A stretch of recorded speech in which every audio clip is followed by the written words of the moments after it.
In the heart of darkness, secrets lurk in every shadow. Welcome to the new content for Bendy Inc. Lord of Hell, where nothing is as it seems. Join us as we uncover the secrets of the Ink Lords and the evil plot that controls hell. The end, the quiet before the storm. That's what it felt like for the princess and her girlfriend as they sat back in their limo driving at a steady pace to the home of Charlie's parents. Charlie in particular gave off a permeating aura of nervousness. Her mind was racing with thoughts and apprehension about the whole ordeal. Was this even going to work? Thankfully, her worry soon melted away when a comforting hand was placed on the back of her hair. A comforting hand belonging to Vaggie. Vaggie mouthed, "It'll be okay." Charlie smiled a little as she tried her best to relax. After all, it was just her parents. She knew they would have to listen to her. How hard can it be? What she didn't know was that Vaggie was secretly messaging someone on her phone. Vaggie then looked out of her window and soon saw a familiar van driving by them. In the passenger window was Luna, who looked at her and gave her a thumbs up. Vaggie did the same, and the van quickly sped off to the site of what would be an immense battle the likes of which hell has rarely seen. Time skip in Corporation Studio 4:0 p.m. At the frightful factory. The van parked just outside of the barbed wire barrier, and within it stormed out some very determined and well-armed assassins determined to get revenge. This was going to be unlike anything they fought before, but the stakes alone wouldn't stop them from razing the factory down to the fiery ground. "Blitz, everyone ready, Millie? Hell yeah. Moxie, ready as I'll ever be. Blitz, then let's." "Luna, hold your horses, Blitz." "Blitz, which ones? I brought a selection." "Luna, I meant you need to wait. We have to get a signal from Vaggie first." "Blitz, Vaggie this, Vaggie that. What the hell is wrong with charging and guns blazing?" "Luna, well, if you want to die within 5 minutes, be my guest, but if not, then wait for the damn signal." A collective sigh escaped all of the imps' mouths. For a climatic battle, you'd think it would be a lot more exciting than this. No. POV change. Royal Palace. Charlie and Vaggie stepped out of the limo and turned to face the Devil's house. It was by far the most regally haunting home out of any other residence in hell. Those golden gates and apple trees casted shadows on an old evil. The first soul to succumb to the sin of pride. Out of every overlord or ruler she ever faced, Charlie's father was by far the most daunting, the most skeptical, the most ignorant, and the least like a true father. "Vaggie, Charlie, do you still need time?" Charlie looked to Vaggie, unaware she was in her own little world for a time. "Charlie, I maybe, damn it, I don't know. I thought I knew, but..." Charlie was about to rant until Vaggie pecked her on the lips. "Vaggie, I know you can face him, hun. He's still your father, even if he is the devil." She chuckled. Charlie gave a small smile of thanks before staring towards the gates and mentally declaring to head inside. She called upon the servants there to open the gate and was able to walk up the neatly paved pathway to the rather oversized front doors. She always felt bad for the poor servants who had to open and close those unwieldy slabs composed primarily of precious metals. But this was not the time to feel bad. She was on a mission to stop the ink demon and restore balance to her home. She and Vaggie walked together down the expansive halls to the lounge, the place where her parents would most likely be since it was late afternoon. One last set of doors stood in their way, but as they were about to knock, the doors themselves opened. A strong sense of demonic magic washed over the couple. They held hands and finally walked through. The lounge was a comfortably commodious room, with a quaint fireplace that casted a warm and relaxing light around the room, revealing the various oddities that a wealthy couple would usually own, albeit if that couple were demons. The floor was made of ritzy red wood, and the ceiling was emblazoned with ornate patterns and decorations consisting of jewels and decorations one can only describe as unholy. But the room wasn't the focus. It was the parents themselves, sitting comfortably in their luxurious leather chairs. "Lilith, Charlie, what a pleasant surprise." "Charlie, hi Mum, hi Dad." "Lucifer, how is my little Antichrist doing?" Finally gave up on that whole redemption malarkey. "Charlie, no Dad. You should know by now I won't give up easily on this." "Lilith, well, that is one thing you got from your father, dear. You two are always so headstrong." "Oh. Hello, Vaggie, dear. Sorry I didn't notice you at first. How have you been?" "Vaggie, I've been doing fine, Your Majesty. Just a bit exhausted with all the paperwork for the hotel." Lilith chuckle, "I know that pain," she says as she looks to her husband. "Lucifer, hey, I pitch in occasionally." "Lilith, that's the problem. Once you're finished with it, there's nothing but ash. Charlie, Mum, Dad, we need to talk, she said aloud. Lucifer, about what, dear? Yes, about what?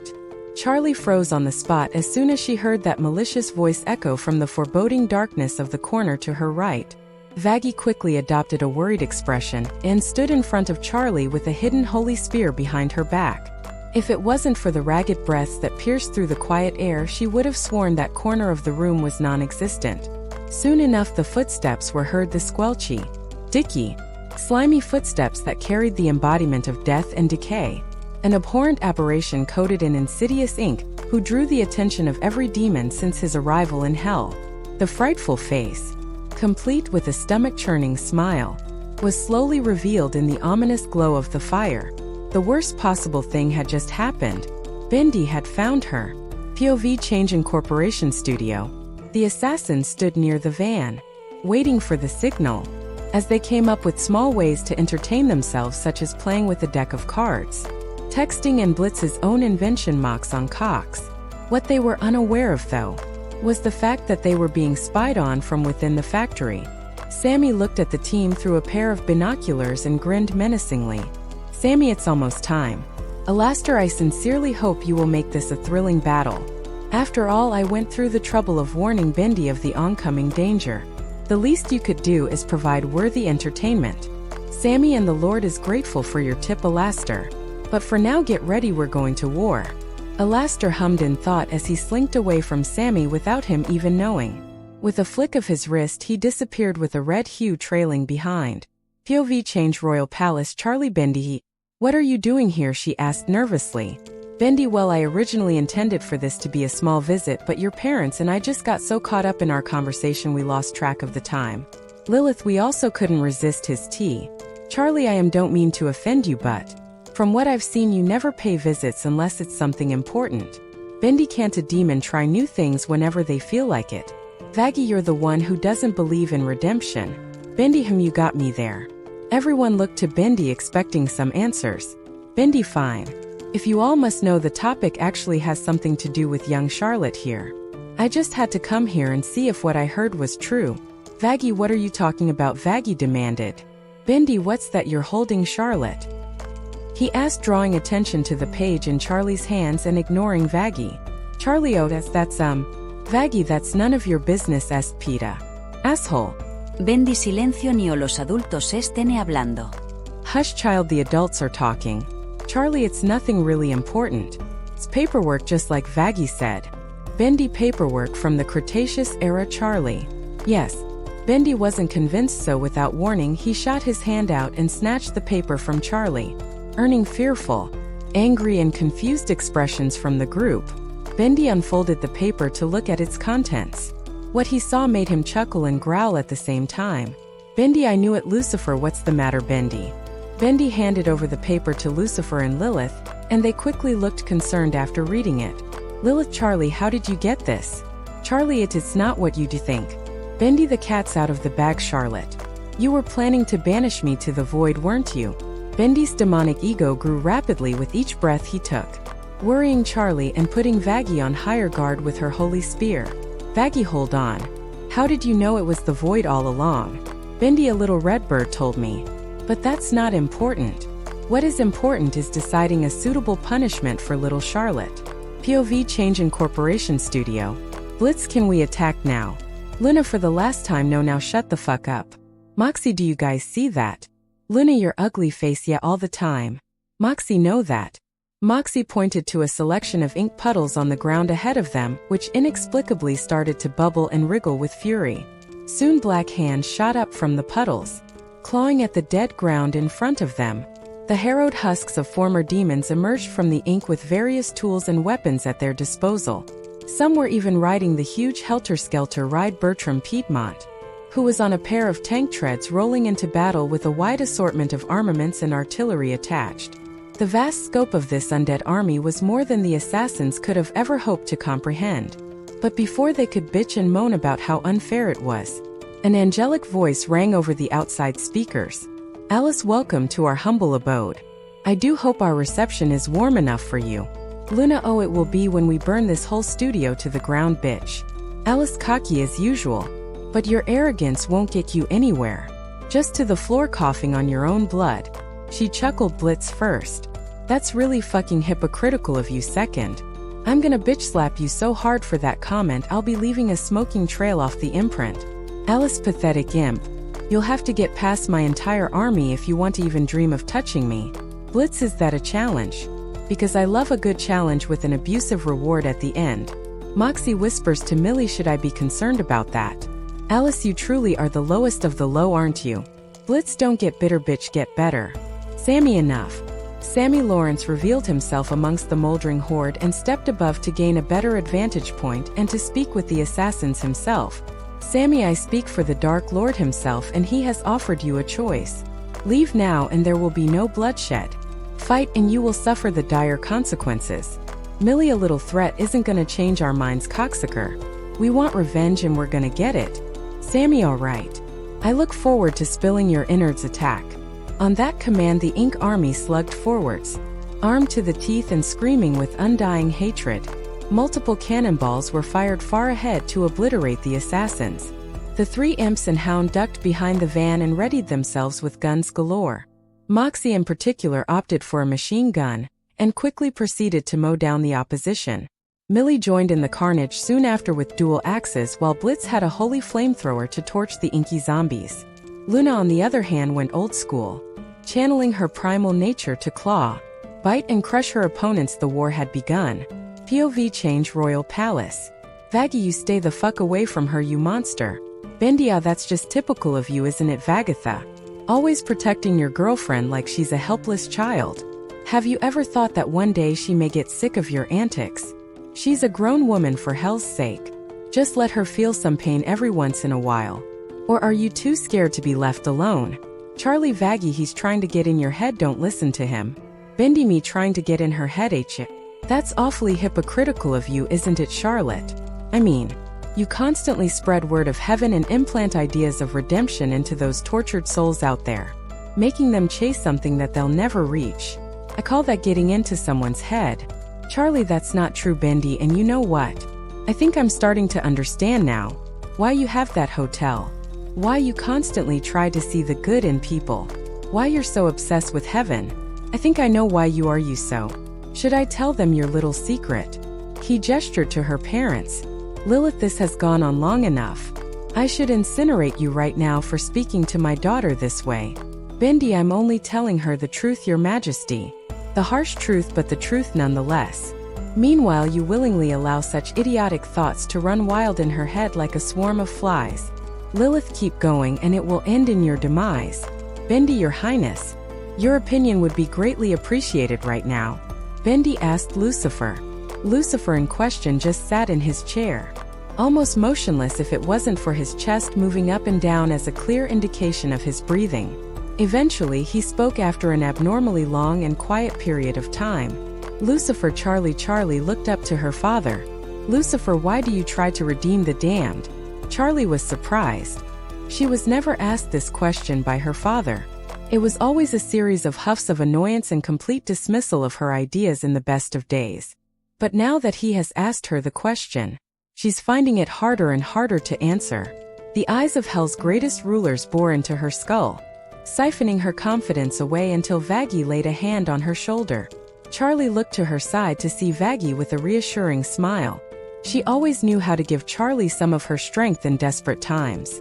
And this time she couldn't be more thankful for it. Charlie D. Dad, I don't want to be the Antichrist. POV change in Corporation Studio. Moxie die, sons of bitches. Moxie laid waste to the horde as gunfire rang across the battlefield. The slaves were peppered with holy bullets and practically fell apart each time. Their screams could barely be heard due to how much of their own ink they were choking on. Meanwhile, Millie sprinted past multiple slaves with her axes trailing behind, cleaving the heads off of her opponents. Blitz rained hell with his flamethrower as he torched every black creature in his path to a steaming pile of ink. Luna mauled the slaves to inky shreds and occasionally shot at them with dual pistols.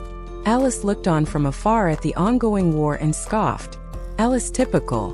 They all think firing at each other will automatically lead to victory. What you really need is a trump card. Wouldn't you agree? Alice turned to meet a pair of rabid eyes staring at her with killer instinct, desperate to be free and to wreak havoc. Alice go fetch. Meanwhile, Blitz had just ran out of fuel, and the slaves he burned were pulling themselves together again. He groaned in annoyance and brought out a pump-action shotgun and blasted their limbs off one by one. Luna was nearby and was covered head to toe in the remains of her victims. She was getting ready to fight the next wave when she suddenly caught the smell of something familiar. But before she could even think it over, she heard Blitz shout in pain as she saw Sammy of all people sticking a knife into his shoulder. She immediately forgot about all her opponents and rushed to Blitz's aid. But not before catching that smell again. It was stronger this time, almost as if it was right on top. Blitz, Looney, look out. Luna was suddenly tackled by an unknown assailant and tumbled to the ink-stained dirt. She tried to get her bearings, but she was then lifted up by the scruff of her neck and thrown into one of the walls of the incorporation studio. She was then punched through the wall and landed on the wooden floor. With a cough and trembling movements, she slowly got back up and looked at her new prey with burning hatred. It was revealed to be Boris, the ever-loyal, ever-deadly hellhound. Boris got into a combat pose and bared his glistening black teeth, growling with primal rage. Luna, do I know you? Boris responded with a few demonic barks. Luna, whatever, time to kick your ass. Luna prepared for the fight with her claws exposed and her teeth bared. Ready for the kill, they charged. POV change. Royal Palace. Bendy, yep, as I predicted, he said as he twirled an old-fashioned pipe in his fingers. Lucifer, what do you mean you don't want to be the Antichrist? Charlie, I know, it's just, ever since I saw the first sinner killed by an exterminator, I was scared and confused. Does it have to be like this? You taught me heaven was a place with no evil, a place of purity and the goodwill of mankind. I know you hate it, but a part of me thinks you envy it as well, as if you were never given the chance to experience it. I just wanted to find a way to redeem sinners, to get them into heaven so that maybe I could help you get there too. Lucifer was at a loss for words. He wanted to scold Charlie for how she came up with such an outlandish idea, but he stopped himself when he remembered that she was doing all of this for him. His cold, cocky, callous heart was touched. But this moment sadly wouldn't last long, for a certain someone piped in. Bendy, sarcastic, such a beautiful story, Charlotte. But you're forgetting one teensy-weensy little detail. Charlotte looked at Bendy confused. Bendy, your father clearly never told you the full story. Remember that big secret I mentioned back at the council room? Fun fact, your father did experience heaven. And he botched it. Charlie, I don't understand. Bendy, Charlotte chuckle. Bendy, your father was an angel. Lucifer grimaced at the mention of his past as Lilith looked down sadly and attempted to comfort him, but Lucifer looked away in shame. Charlie's eyes grew wider than she thought they ever could. Her jaw nearly fell to the floor. Even Vaggie grew a surprised expression for a second before her angry scowl took place again. Bendy, Lucifer, morning star, the greatest pianist in all of heaven. He would often play his enlightening music to a whole crowd of other angels and even the Allfather himself. But the admiration and the praise and the applause really got to his head. He overwhelmed himself with pride and claimed himself as the greatest angel of them all. Of course, this didn't go down well with his daddy, and when his arrogance got the better of him, he was given the only suitable punishment. He was thrown down the stairs. He fell from the holy clouds and plummeted to a new realm. A realm of wrath, sloth, greed, lust, gluttony, envy. And yes, pride, but most people call it hell. No words were spoken, just a deafening silence that lingered in the air. For Charlie, her mind was brutally shaken at the thought of her father, the devil, once being an angel. It explained so many things, and yet it spawned even more questions. Charlie, Dad, is this true? Lucifer couldn't even look up to face his child. But his lack of an answer said more than enough. Vaggie, how do you even know all this? Bendy, that doesn't matter, don't you see? It's all in the past. And it's time we all look to the future. A perfect future with no weaknesses. I simply won't stand for having to listen to pathetic objections from lesser beings. And that includes you, Charlotte. Bendy creeped forward to the frightened Charlie, his monstrous form growing ever more prominent, the sound of his dagger-like teeth chattering away in hungering anticipation, laid a thick fog of terror on the family's minds. At this point Vaggie had enough and tried to stab Bendy, only for inky tentacles to sprout up from the floor and restrain her and destroy the spear. She wanted to scream, but one tentacle covered her mouth. Lilith immediately bolted into action with deadly magic at her fingertips, but was stopped by more tentacles and strapped back to her chair. These tentacles had a faint angelic glow to them, so Lilith quickly found out her powers were being nullified. Lilith Charlie ran for the door, but Bendy shot a ball of red fire at her direction, cutting her attempt to flee short. How was she going to get out of this? Thinking on her feet, Charlie launched a magic shockwave toward her assailant, but instead of knocking Bendy back, it merely phased through him, producing a small ripple all over his malleable body. The ink demon's smile grew wider with each step he took towards the princess. As the pernicious ink ran down his body, his claws grew in size and sharpness, but before he could even think of slicing her throat, a strange symbol appeared on his clawed hand, glowing purple and holding him back from progressing any further. He looked behind him to see Lucifer with a purple mist waving around his fingers. "Lucifer, you are in debt to me, Bendy. You asked me to give you an audience at the council, which I delivered. Now I would like you to return the favor." Lucifer's mood was unusually calm during this moment. It was as if he hadn't seen his family being tied up and threatened by the ink demon. "Bendy, bit of a poor time to call that in now, don't you think?" Lucifer stared sternly at the Bendy, showing him he was serious as a result. Bendy sighed and begrudgingly called back his tentacles, releasing Vaggie and Lilith. Vaggie ran to Charlie, and they both quietly made sure they were okay. "Bendy, name your price." "Lucifer, Bendy, I want you to enter the void. By order of the king, you are banished to the hollow realm, and you shall never set foot in hell again. At the time of our agreement, I stated that my price was something worth more than any treasure. And that is exactly what my daughter is worth to me." Charlie looked at her father with surprise and even had a few tears nearly leak from her eyes. She just stayed silent and let it all sink in. Bendy, on the other hand, showed no emotion. Not even a characteristic smile, however. His fists were clenched in fury and his inky body was boiling madly. He stood still, staring daggers into Lucifer's very soul. Yet the king did not flinch. After a tense minute of silence in the room, Bendy finally relinquished. Lucifer then took the spell in his hands and conjured up a violet portal with black sparks flying around the rim. Inside the portal was nothing but a pitch-black realm, a realm devoid of any life or light. Only nightmares flourished in the barren landscape. Bendy, without saying a word, walked up to the portal with his eyes closed. Everyone else stood a fair distance away as a safety precaution. But this didn't stop them feeling a little deprived and woozy, since the portal to the void was sucking up much of their power. Bendy's eyes shot open, brimming with evil. This was his chance without warning. Bendy span around and shot a hand out to grab Charlie's neck. Charlie egged Vaggie, Lilith, Lucifer, Charlie. They all tried their best to hold on to her, but their strength was diminishing over the void. Whereas Bendy, for some reason, didn't seem to be affected.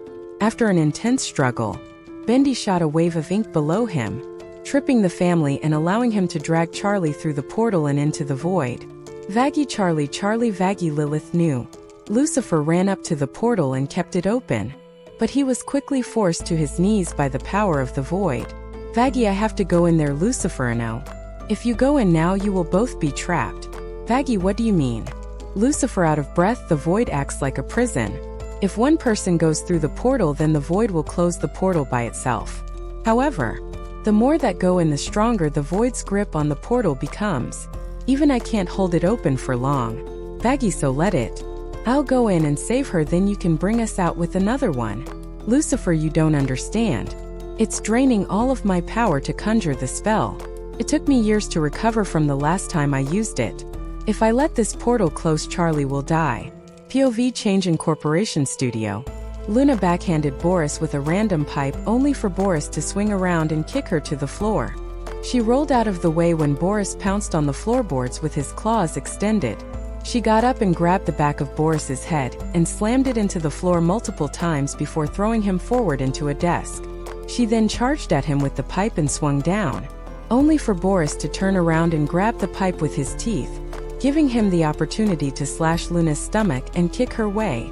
As Luna held her wound in pain, she swiftly dodged the pipe thrown her way by Boris, which hit another pipe, causing gas to leak. But before she could react, Boris jumped on top of her and tried to bite her face off.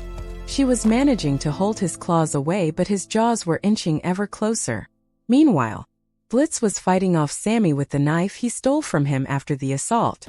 Blitz thrusted forward, but Sammy sidestepped to his left and caught Blitz's wrist with his left hand, freeing the knife from his grip. He then switched it to his right hand and attempted to bring the knife down on Blitz's head, only for him to grab his wrist too, preventing it from traveling any further. Sammy, I'm surprised you didn't run away and abandon your loved ones again. Blitz, you know, if I wanted to hear from asshole, I'd fart. Blitz slid out a hidden knife in his shoe and kicked Sammy in the crotch, earning a loud scream of pain as Blitz freed his wrist from Sammy's grasp and performed a backflip, with his forked tail slashing the underside of Sammy's jaw. As Sammy reeled back from the blow, Blitz brought out a spare pistol from his ankle and shot Sammy's right hand, blowing off all his fingers as well as dropping the knife in the thick black mud. Sammy screamed in anger and tackled Blitz to the ground before he could get another shot in. Moxie was almost out of ammo in his machine gun, but that didn't deter him since he was now partnered up with Millie, who sliced and diced her way through the horde around him. From a distance, Bertram Piedmont saw the scuffle and swung around and around until a fiery ball was catapulted across the battlefield straight towards the imp couple. Millie, look out! Millie knocked her husband out of the way and jumped just before the ball exploded, sending shockwaves through the earth. As soon as she got up, though, the slaves stole her axes and punched her into a bigger group of slaves that were surrounding her. She tried her best to fight them off, but their sheer numbers soon overwhelmed her. Moxie saw this and tried to run into the horde to save her, but he was stopped in his tracks by a harpoon. Fisher, the lady can wait, Skipper. How about we tussle for a bit? Moxie grew more and more worried for Millie by the second, so he threw a stun grenade in front of him, hoping to blind the fisherman, only for it to be knocked back to him by a wrench, courtesy of Piper after the explosion blinded him. Moxie felt seemingly two pairs of arms hoist him up and grab him by his hair, forcing him to look up. Creeper, giggling, looks like your precious Missy is gonna die. Let's watch the show together, shall we? Moxie, Millie, he said weakly, as the butcher gang closed in on him, and the army piled on Millie. All seemed lost until, hey dickheads! A slew of bullets were fired across the battlefield, shredding the army that was engulfing Millie, allowing her to break free and run to her husband. She and the figure ran towards the butcher gang, with Millie fending off Piper and the figure disarming Fisher, grabbing him by his fishing rod head and flinging him into Creeper. Moxie, hold on, aren't you? Angel Dust, that famous porn star. Yeah, now less chatting shit and more shooting shit. Angel Dust raised his Tommy guns and fired at Bertram Piedmont, who responded by trying to crush the spider with his carts. Inside the factory, Luna was struggling to hold Boris back until one of the many bullets fired by Angel somehow found its way into the room and scraped against the pipe with the gas leak. This caused sparks to fly and ignite the gas, leading to a stream of fire scorching Boris's face and knocking him back. Luna got up and prepared to fight again, while Boris clutched his burned face. He suddenly roared in fury and ran after Luna, who swiftly dodged. Did MP stand a chance after all? POV changed. The void. Charlie woke up with a groan. She only opened her eyelids slightly before realizing where she was. Charlie, oh shit. She was greeted with a pitch-black sky, overlooking a flat landscape, coated in a black liquid not too different from Bendy's ink. The lack of light or life left a heavy, eerie aura, an aura that foreshadowed the end of all things. Charlie was literally living in her nightmare. She started to hyperventilate. How was she going to get out of this? She felt weak and tired just standing in one spot, and she knew calling for help would be fruitless. Bendy distorted. You know what's funny? Charlie immediately turned to the location of his voice, but didn't see him. He could easily blend in with the void, so finding him would be like finding a needle in a haystack. Bendy, I seem to feel a strange sense of familiarity with this place. I've even dreamed of it. Does that remind you of someone? Charlie didn't say anything and kept looking around, scared and confused. Bendy, no, well, let me give you a hint. A little girl is drawn to a place she hasn't been to, has dreamed of doing so. Is that ringing a bell? Charlie still kept quiet, but she knew where this was going. Bendy, at the end of the day, We have a lot in common, Charlotte, yin and yang. Two souls ensnared in our own beliefs. There is just one difference separating us from being the same person. Only one of us will prevail at that moment. A large gloved hand burst out of the ground and attempted to crush Charlie. She held it back with her angelic powers, the only light in darkness, before a demonic Bendy appeared behind her and sliced her Achilles, earning a scream of pain from Charlie and forcing her to the ground. She crawled away from Bendy, her red blood mixing with the pitch-black ground. But this attempt proved fruitless as Bendy sunk into the viscous mud and reappeared in front of her. He then grabbed Charlie by the throat yet again and forced her to look at his sinister, spine-chilling, sanity-crushing smile. Meanwhile, Lilith, there must be something we can do. Lucifer, struggling, there isn't unless. Lilith, what? Lucifer, Vaggie. What's her favorite song? Vaggie, why? Lucifer, we need something that can reach her. Something that she can connect with. Now fucking tell me what's her favorite song. Vaggie quickly pulled out her phone and went through the album she had. She knew there was one in particular that fit the description. A favorite of hers and Charlie's. Vaggie here. She handed the phone to Lucifer, who held it at the entrance of the portal, and started imbuing a type of magic into the phone. There should be a GIF or video here. Update the app now to see it, and that's right. I'm pulling at those heartstrings. If you watch the video you can get a better idea of what's happening from a visual standpoint, although I will try my best to describe it. From here on out the rest of the story will have this theme playing over it. Got it? Good, now enjoy. A soft melody wavered over the void. Charlie's face lit up slightly from the tune which she recognized. She looked behind Bendy and found it the portal. The gateway to salvation, her last chance of escape. Bendy also looked behind him. But this didn't deter him. Bendy scoffed, they can't help you, Charlotte. And I even bet a small part of you doesn't want them to. Because deep down you know you belong here. You put on a happy face to try and trick yourself and others into thinking that you're a pure and innocent soul. When really you're a monster just like me. Charlie, I'm nothing like you. Bendy strengthens grip. Oh, but you are Charlotte. But it's okay because I can make it go away. I will make it all go away. Bendy proceeded to sprout inky tentacles from his fingers in an attempt to destroy her from the inside out. Just like he did to that imp so long ago. Charlie kicked and struggled against his grip, but it wasn't getting her anywhere. She could faint at any moment due to the lack of oxygen, which would make her an even easier kill for the ink demon. Sammy held Blitz against a wall, with the gun slowly turning to Blitz's head. Luna held the jaws of a vicious Boris trying to rip her throat out. Moxie and Millie were being swarmed by the ink army. Angel Dust was being held in place by the slaves as Betrum prepared to smash him. Lucifer struggled to keep the portal open as his own life force drained away. Charlie was on the cusp of death as the ink threatened to seep into her face. She looked at the portal with a look of pain and sorrow as she let the good times roll. The end was nigh. All of these memories seemed to give her strength, courage, hope in the face of hopelessness. So, with a quick and desperate motion, she reached to Bendy's neck and forcibly ripped a chunk out of it. Bendy screeched in pain as he dropped Charlie, as he tried to grow the ink back in order to properly breathe. Charlie saw this as her opportunity to run like hell to the ever-shrinking portal. Her family shouted and waved for her on the other side, motivating her to keep going despite the distance, despite the burn she was feeling in her legs, despite her bleeding ankles. She was going to make it. Suddenly, she heard a blood-curdling roar behind her. Bendy was now unrecognizable as he had fully transformed into a vile and dreadful beast. A crooked concoction of teeth, claws, tendrils, eyes and ink was now charging after her relentlessly. But she kept running. She ran faster than she ever had before. Yet despite her best efforts it seemed the ink demon was closing in on her. She could practically feel his foul breath down her neck. The portal was so close and yet so small. Her window was closing fast. Vaggie reached a hand in out of desperation and screamed for Charlie to jump. The ink demon opened its demonic jaws.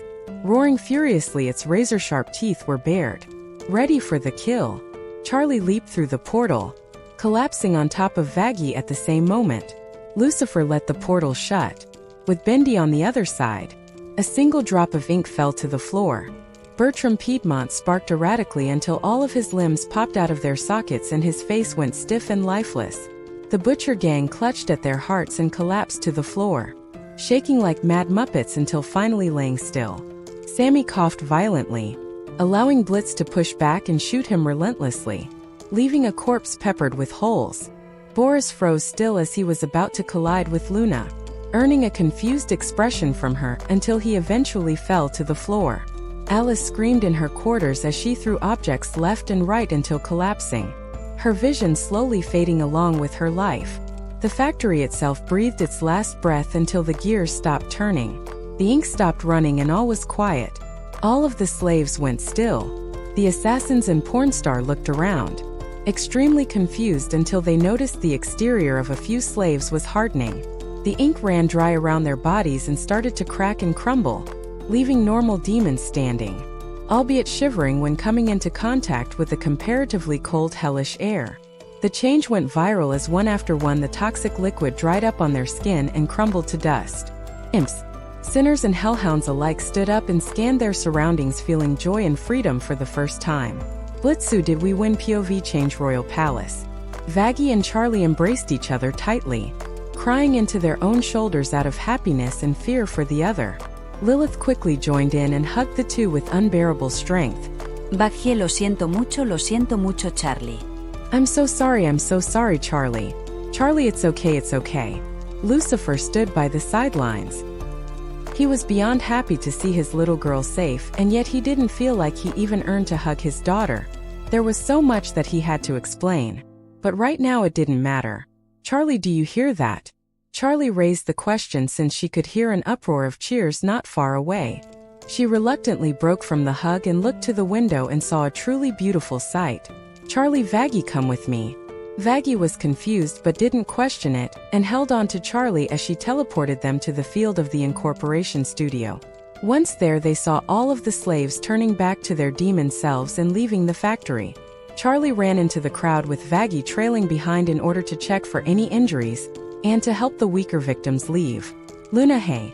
Vaggie turned around to see an angry, injured Luna. Luna sarcastic, thanks for the fucking signal. Vaggie, we had our hands tied. Angel Dust stood by the rest of the assassins who were tending to their wounds as he looked at the crowd, trying to identify the one face he was hoping to see. His hopes continued to shrink when he still couldn't see her. But then he found her. Cherry walked out of the factory with tired steps and rubbed her eye to see if she was dreaming all of this. Angel wasted no time and sprinted over to her, overjoyed that she was still alive. He nearly knocked her over from the speed he was going and hugged her with all of his arms, crying a storm. It actually took Cherry a minute to fully realize what was happening before she too broke down into tears and hugged back. For once in hell, life seemed a little brighter. A great evil had been banished. A tyrannical order had collapsed and bonds had been mended. At a point of relative peace, there was only one thing left to do. Cherry was handed a crate of bombs by his friend. She lit one and threw it into one of the windows of the factory.